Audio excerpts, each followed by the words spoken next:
It's starting to feel like spring, and the one thing that's for certain is that spring is the favorite month when it comes to Toronto real estate. When we talk about Toronto real estate, we'd be doing ourselves a disservice if we weren't talking about Toronto condos. Looking back at the numbers, how have Toronto rents and purchasing numbers fared when it comes to condos in Toronto? It's the busiest time of year, so this is when we have the most data to look at. And what we do every single month here with Homes into Reality is we take a look, see what it costs to either rent or buy different types of Toronto condos and compare them on a month-to-month basis. My name is Gabriela Batista, Homes into Reality. I'm a Toronto real estate agent who talks about being a first-time buyer in Toronto every single week, either on Instagram or YouTube. I want to help first-time buyers and educate them throughout the long process it is to save up and to be ready to become a first-time buyer in Toronto. So if you like what you hear, if you enjoy this content, give me a like, give me a subscribe, give me a comment. Let me know what you want to hear from me next. I'm also going to pin the last month's video so you can base off last month's numbers to this month's numbers, and you can learn what's going on in the Toronto real estate market, and you're going to follow for more information. So how we're going to break it down is we're one by one going to go through all the property types: studios, 1 bedrooms, 1 bedroom plus dens, and 2 bedrooms. And then we're going to break down the renting numbers versus the purchasing numbers one by one. So let's start with our favorite type of property, our studios. Now, our studios are our entry-level price points. It's going to be our cheapest type of property when it comes to Toronto condos. Again, it's one big room. There's no actual separated bedroom. You're looking at one solid big room, your kitchen, your bedroom, your dining room table, your office. It's all in one space. So it'll definitely be our smallest and our most affordable entry-level price point. So we'll start with the studio rents, and studio rents have been very flat ever since September. They've been about $2,100 median price point all the way from September all the way till now. It slightly went down last month, but we're back up to $2,100 as a median price point to rent. Now, to purchase a studio, we're at very similar numbers as well since January. Slight differences with the low volume of studios that are selling, but you're looking at a median price point to purchase at $476,500 to purchase a studio. That's slightly down from last month, which is about $1,000 higher. Ever since January, it's been relatively flat for studio prices in Toronto. Although rents have been pretty flat and pretty stable, studio prices tend to be the most volatile just because of the fact that there's much less inventory selling of these studios, and there is some differences in square footage. So you'll see when I put up the graph that there is much more variance in what actually is selling, the selling price point. I don't take a ton of stock into it just because of that low inventory, but with the renter numbers being a little bit higher because a lot of these studios are investment properties, we have a little bit more stability in seeing $2,100 across so many months. Now, for a 1 bedroom, a lot of people tend to skip out on that studio to go to a 1 bedroom as an entry level price point. They want that extra little bit of space to start out with, but it's much more popular in the sense that they much more renting numbers, more purchasing numbers. So we have much more data to actually go off of when it comes to rent versus buying numbers. Now, to start with 1 bedroom rents, we're looking at a median price point of $2,375 a month, and that is up slightly, about $10 up from last month. But we have a good amount of inventory that backs that information. But 904 leases have happened in Toronto for 1 bedrooms, which gives us a good number to go off of. So when it comes to the 1 bedroom purchasing numbers, it's been relatively flat as well. You're up about $2,000 from last month at $576,608 as a median price point to purchase.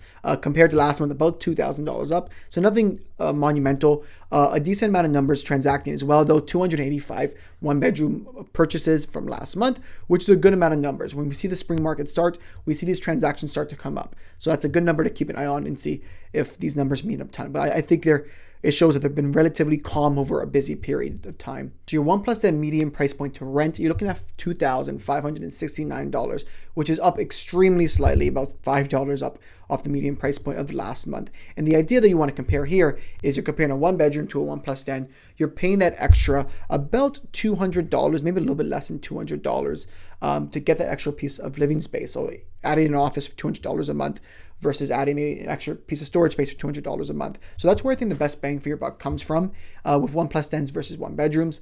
But yeah, relatively flat prices, even coming from August of last year. That's where prices really peaked, I found, with the 1 plus 10s, but they stayed relatively flat month to month. Looking at purchasing a 1 plus 10, you're actually looking at more numbers in the 1 bedrooms. You had 348 different transactions for 1 plus 10s in Toronto for condos, and the numbers show different things. So you're looking at a median price point to purchase at $648,000, just above that price point. So a decent, comparing to the last thing, even is rents as well.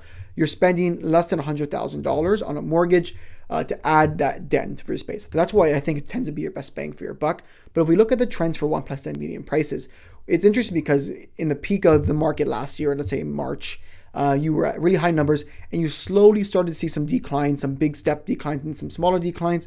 month over month. And then all the way to about October to December, they were relatively flat. And then since February and March, they jumped up again. We are flat month to month, but there has been a little bit of an increase when it comes to 1+10 purchasing numbers, but not by much month over month. It's just comparing it to, let's say, the end of last year. We're moving on to your 2 bedrooms, and the 1+10 may be my favorite value or bang for your buck, but I love 2 bedrooms for the amount of space you get. And obviously, with it being a bigger layout, of course, it's going to be a nicer layout.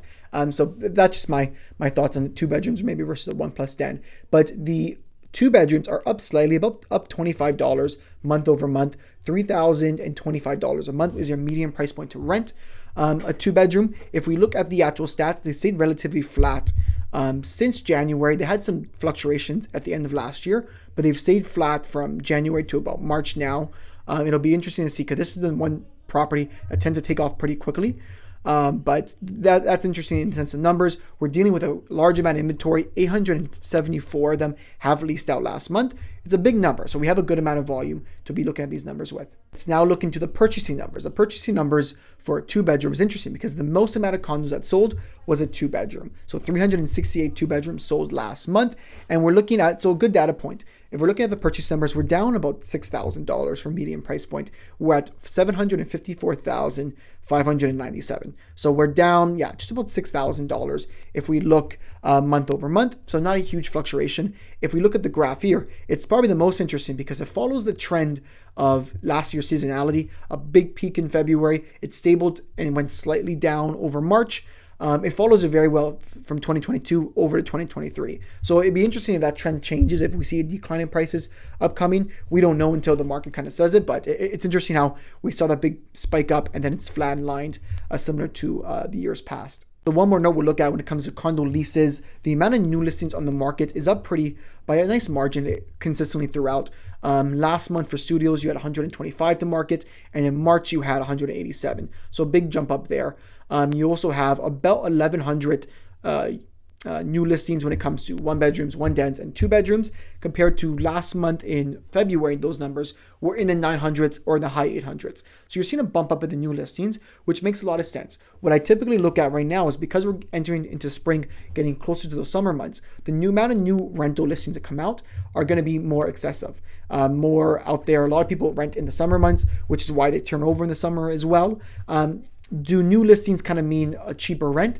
I don't think so, also because your demand is going to pick up just as quickly. We'll track those numbers as we go along, and that's why we do this monthly series as well.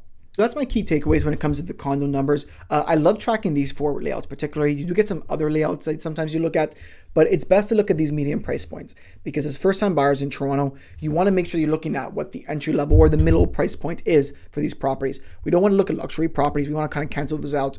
And we want to look at what's the most realistic goal for us. So median price points is the best to track over a month's period of time.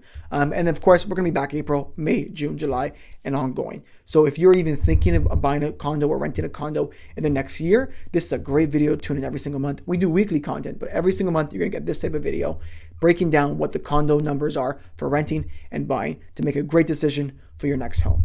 Thanks for tuning in. Again, like, subscribe, comment. Appreciate the feedback as always. Give me a thumbs up, whatever it may be. Be back next week, next Thursday for next video. Take care. Bye.